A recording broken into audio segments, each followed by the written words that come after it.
poppin' people? It's Dante, currently walking along the Schuylkill River Trail here in Philadelphia. Check it out, I'm filming with the iPhone today, 720p, 30 FPS. This sculpture by Walker Hancock, titled Air, is so beautiful. Check it out. I actually love composing photos where I can see you can frame the sculpture in the center. Yeah, I think this is actually a really simple creative exercise, is to use sculptures as a way to practice composition. Like this one, for instance, you have the gesture of the man sort of in the air. Yeah, I like photographing sculptures, especially this one. When I'm photographing, I'm often thinking in my head, how can I position this subject, this moment, within the relationship between the foreground and the background that makes the picture more cohesive, that makes the picture more readable, more legible, that makes the photograph something memorable visually. And yeah, maybe as much as the moment and the story of the photo is important, it's actually more important for me ultimately to create aesthetically beautiful photos. And I think I've realized this over the years now, because first and foremost, the photographs that we create, I think, should be aesthetically beautiful.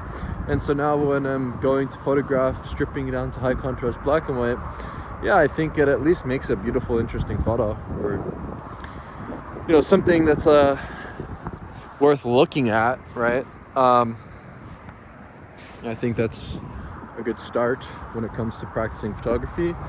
That's maybe the limitation of photographing in color. If I were to photograph this scene in color, sure, you can say that there's some differences in the change of these leaves and the colors of things, but I don't know, everything's kind of gray on these gloomy days. But when you have a black and white file, I don't know, anything is everything's kind of already aesthetically beautiful. And I enjoy getting things straight out of the camera, not doing any tweaking and things like that, actually. Oh, check it out, we're in a brave new world, George Orwell's world. Look at the camera, smile for the camera. Yeah, it's funny, it's like everything is it's like we're make your own Truman Show. Yeah, this is welcome to the Truman Show. I just gotta bust through the wall at the end of the show, and that's what I'm trying to do right now. I'm trying to bust through the wall of the Truman Show. Yeah, what if freedom doesn't exist? Freedom's interesting, right? You think of freedom as the choice, the free will that we have. You could go left, you could go right. But if I were to go left, I'd wind up in the river and I'd die, I'd drown, I'd probably freeze to death. If I were to go right and climb this fence, I might get hit by a train, right? There's a train track there. So I can't go right, I can't go left. And so maybe the only way is onwards, right? Forwards and upwards, behind the Philadelphia Museum of Art, to the cliffside, my favorite place at the Fairmount Waterworks. And as I'm by the water, I have this abundant feeling that flows through me. I don't know what it is. There's this very magnetic pull by the water. Can I just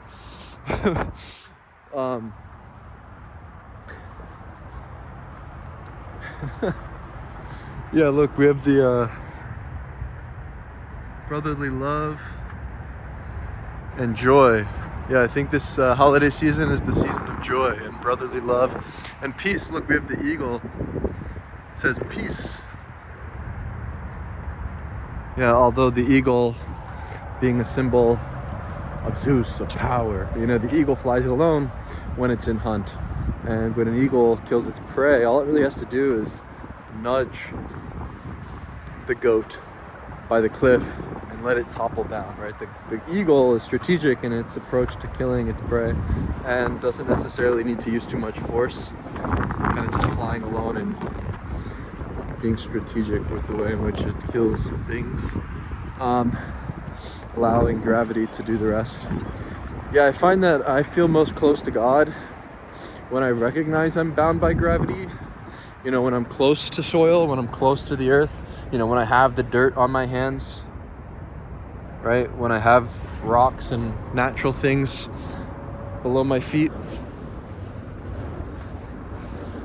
What's interesting is when Moses approached the burning bush, God commanded him to remove his shoes. And so yeah, maybe by removing our shoes we can become closer to God.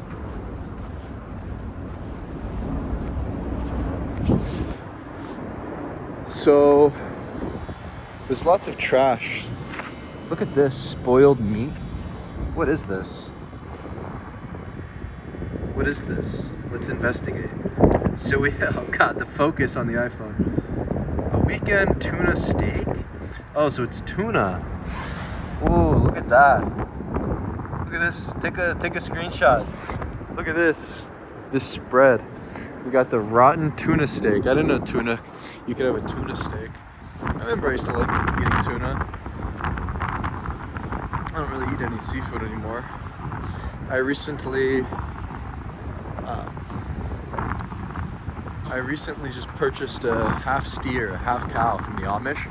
And so yeah, I'm supporting a local Amish farmer, a local Amish family. And not only do I feel good about that, I feel like it's nice, you know, to get to know the farmer, to get to know the farm that you're purchasing your meat from. But the quality of the meat is just 1,000 times better. Like if you want to have a ultimate life hack, you think the prices of groceries are too expensive, whatever, just stop eating food, start fasting throughout the day, and just purchase a full cow, a half cow, and store it in a deep freezer. It's like $8 per pound for all the different cuts of meat you can get. And let's turn the 1x camera back on. And yeah, it satiates you. Can this focus? Yeah, it satiates you to the point where, yeah, you basically just never feel hungry and you can just eat before you go to sleep. You know, where it's interesting, I feel like the body is like this battery, and ultimately you don't need to be constant. Like, think of like a car, right? In a car, you got to fill up the gas like once per week. Let's pretend like the week is a day or whatever. Let's say you have to go for a long trip. You're only going to fill up the gas one time in the day, but you don't have to like constantly pull over and fill up your car with gas. And so maybe humans too, we kind of just got to charge up our battery. We kind of got to charge up, fill up the tank, you know, only one time really. Or like think of the iPhone, right? And the iPhone, you usually charge it before you go to bed. You wake up, your iPhone's at 100%. By the end of the day, it's probably at 1%, whatever, right? And so you don't have to constantly plug your iPhone in to charge it, right? And if you think about it, right, the cows, they're the ones that are mulling around, pecking at the grass all day. Cows, they're the ones that are eating all day. And you wonder why cows fart so much. Is because they're eating so much green stuff. They're eating so much of the grass, and that's why they're just shitting all day. But when you actually eat meat, you don't poop all day. You don't fart.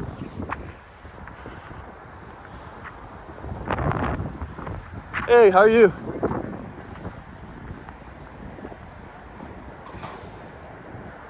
And say hello to your neighbors.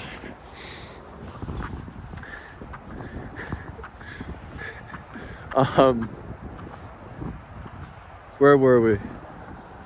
Yeah, so maybe if you eat vegetables, it's gonna just make you poop all that energy out, and you're just gonna be hungry. You're gonna be snacking all day like a cow. But we don't want to snack all day and eat all day. We kind of just want to march all day, or be in flight all day, kind of like an eagle or a lion or the sort of predator, right? The human being is the apex predator, from sticks and stones, from bows and arrows to drones and Xbox controllers, and now we can blow up entire cities with the click of a button. Wow, we've come a long way. And so maybe with this newfound ability to wield technology, we have this dichotomy of good and evil at stake. And maybe technology, while it can be wielded for evil and nefarious things, like, for instance, we have this newfound capability of artificial intelligence, and, you know, the singularity is coming. robots and drones and self-driving cars and all these things. I actually think it's going to be a good thing, right? I think if we wield the technology for good, well, then humanity will thrive. But yeah, if the wrong people are in charge of this technology or get a hold of it, yeah, things might not be so great. But when I think of these technological advancements, I think of Prometheus, who stole fire from the gods, who stole the fire from Zeus, and gave humanity the fire, which then gave us the ability to advance civilization by creating technology, right? Think of fire as the first form of technology, where that fire, or that first form of energy, right? Think of the sun, right? The sun gives us the energy. Our bodies are the battery. The fire in the sky. And so yeah, we can wield the fire now to create tools, to create bows, to create arrows, to create iron pickaxes, right? Remember Minecraft? Remember Minecraft? Did you ever play the Minecrafts? Yeah, and you go down into the, and you start off with wood, you punch a tree, you get the wooden stick, then you get the ability to use fire in the oven, making stone picks, then you make iron picks, then you get diamonds, baby. All right, so now we're strip mining for diamonds. We've got all this amazing technology, we've got iPhones, and so now we have the ability to cryptographically mine for diamonds with the invention of Bitcoin. And so, yeah, maybe with this new technology, this new money, we can thrive. You know, I think of a king minting coins as one of the earliest forms of monetary technologies. However, if the king is corrupt, if the king is greedy, well, then eventually he's going to debase the currency by mixing the gold with copper and inflate the money supply, and that in turn will depreciate the value of the dollar. And so with the depreciation of the value of the dollar, the individual feels less empowered, and essentially the king becomes a tyrant, and the individuals within the kingdom are slaves or peasants. And I think a kingdom could work, you know, if the monarch is actually submitting to God and striving for the highest virtues and the greatest common denominator for the entire kingdom, well, then everything will be okay. However, with the wrong person wielding the fire, well, then everything will kind of just fade away slowly, and the fire will sort of just fizzle out, right? Hello. Hi, how's it going? And so, yeah, I think that, hey, it's me again, citizen. You like reading about choices, thanks. In the end, the choice is yours. Oh yeah, that's actually, you know, the good thing about Bitcoin is that it is a choice, right? It's an option, right? You can opt out. It's opt-out technology. And I think that when you realize that our currency is being debased, when you realize the money supply is infinitely being inflated ad infinitum through the implementation of the Federal Reserve's beautiful money printing ability, they just click the little button and it all just prints out. Yeah, this is where the option to say, yeah, you know what, I'm good. I'm gonna flip the table like Jesus when he flipped the table of the moneylenders and kind of just opt out. But alas, we will not be crucified for our defiance of the gods, like our best friend Prometheus, who was tied to a rock and had the eagle feasting on his liver. It's not gonna happen. Why is this not gonna happen? Because the fire that's burning right now on the internet and cyberspace is going to the moon and beyond. And so I've been buying Bitcoin for the past 5 months, and to be honest with you, I'm kind of astonished because my money has been increasing exponentially. And I'd say I have about a 50% return on investment with like 5 months of investing in this thing. And it's giving me hope. It's giving me this optimistic outlook on the future. Oh, check it out. We got a real tree. Someone's got a real tree on the car. That's awesome. No one does real trees anymore. Oh, these Bring security people, they have cash. They go around and they just take cash from banks and ATMs all the time. I always see them with their money bags. But it all is kind of worthless in the end, and it's just a piece of paper. I mean, it could all just burn. But the fire, again, is burning on the internet right now, in cyberspace, in the internet, the webs. And it's not going to go out. You know, when you think about it, the Bitcoin network has proof of work involved, right? Where is the proof of work of the United States minting dollars, right? It's just just printing paper. However, with Bitcoin, there's so much energy involved, so much electricity and power involved through supercomputers solving these complex puzzles using cryptography. And essentially, it's perfectly engineered money where we now go back to the beautiful kingdom where the king is not a tyrant, and we go gold bar for gold bar, gold coin for gold coin, and we don't have to rely on any intermediaries, where we can go peer to peer. And this is great.